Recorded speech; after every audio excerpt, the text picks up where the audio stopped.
Marcelo, well, first of all, I want to just commend you for taking the time to make sure that you are on track to hit all your financial and retirement goals. What I'm going to do here today is just collect some basic information Okay. that's going to allow me to propose something to you that can make your goals a reality. Okay. Only going to need about maybe 10 to 15 minutes. Is that Oh, okay? that's fine. Yes. Perfect. Okay. So let me just go ahead and get started. Okay. Okay. Now, first of all, what's your actual date of birth? It's March 30th, 1988. And obviously, you're with CalSTRS. Yes. And currently, how many years of service do you have under your belt? 3 years. 3? Yes. And I know you might not know that yet, but how old do you want to be when you actually retire? Have you given any thought to that? I was thinking I would like to 60 at 60 years old. 60 years old. Yes. Okay, that's a good number. Perfect. Okay. Now, what was it about the presentation the other day during the staff meeting that intrigued you the most or spoke to you that brings me here today? It would be the tax-free income. Got it. Okay, the tax-free income at retirement.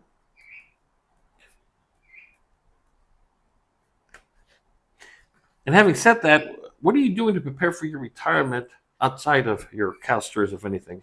Well, I'm putting some money to my 403b. So you actually have a 403b. Yes, Okay. I do. And how much are you saving per month into that 403b? It's $300. $300 a month? Yes. Got it. $300. And do you know how much is in your account right now? Around 6,000. Okay, that's good. Okay, 6,000. And who do you have it with? What company? North American. Got it. Oh, okay. We know Yes. that company very, very well. Is there anything else that you have saved up in the form of either a CD, savings account, or anything like that at all? I have a savings account with my bank. Okay, where your savings? Yes. Perfect. And how much do you have in there? I have about 10,000. 10,000. Perfect. And what was your salary last year? The gross, meaning before taxes. Before taxes, 78,000. Perfect. Are you married? Yes. Got it. And do you have any children? Yes, I do. You do. Perfect. And how many kids do you have? 2. And how old are they? 5 and 3. Got it. Oh, wow, they're little. A lot of responsibility there. Yes. Great. And do you have any life insurance right now? Just whatever the district gives us. Okay, the standard one. Yes. Okay. And what's the face amount on that? How I much think is it's about 50,000. I 50,000. think that's the standard one, 50,000. Great. And that does fall under the term category, Yes. where it doesn't go with you when you retire and so on. So okay, so we have that for term. And how much are you paying a month for that? Is that the one they give It's you? free. That's the one. Okay, that's the one that they give you for free. Got it. Now, as a rule of thumb, what you want to do is have about 10 times your annual income in the form of life insurance. In the event that, God forbid, something was to happen to you, there's going to be funds available to help your family out during that very challenging time, Okay. especially you being a breadwinner. And so if you're making, let's just say, 50,000 a year, you would want to have about $500,000 so that way, again, it could help push your kids through college because it will more than likely take multiple years for your family to get back on track and Yes. so on and so on. Okay. Okay. Now, do you use any tobacco products at all? No, I don't. And do you have any significant health issues? Maybe taking medication for anything? No. Nothing? Good. Okay. No. And if you were to definitely go ahead and try to make all your financial goals and retirement goals a reality, what would you say would be a comfortable amount of money you could save on a monthly basis to make those dreams a reality? I think I can do probably $300 more. $300? Now, Yes. is that on top of On the top 300 of- for the 403b, yes. or so that's okay? On top of it. On top of that, so 300 for your 403b plus $300 above that. Okay, perfect. Well, what I have here now, Marcela, is I have what's called the list of areas of concern, Okay. and what this basically lists concerns that our clients have voiced throughout the years. And what I want you to do, please, is to read it very carefully Okay. and check off the top 2 or 3 that maybe apply to you. Okay. And what I'm going to do in the meantime, I'm going to go ahead and calculate your actual CalSTRS payout Okay. so we can see where you're at and what we need to do to get you to where you want to be. Okay. That's right. So here you go. Let me just go ahead. I have an extra pen right here. Okay. Thank And you. while you do that, I'm going to do this. All right. Okay. So just give me a minute, please.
Okay, Marcelo. So here's what I want to show you. Okay. Oh, okay. What I've done is I've broken down your CalSTRS pension projected amount. Mhm.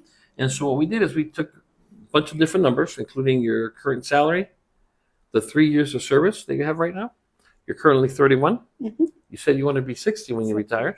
So if you do that, that would give you approximately 32 years of service with the district or with CalSTRS as well.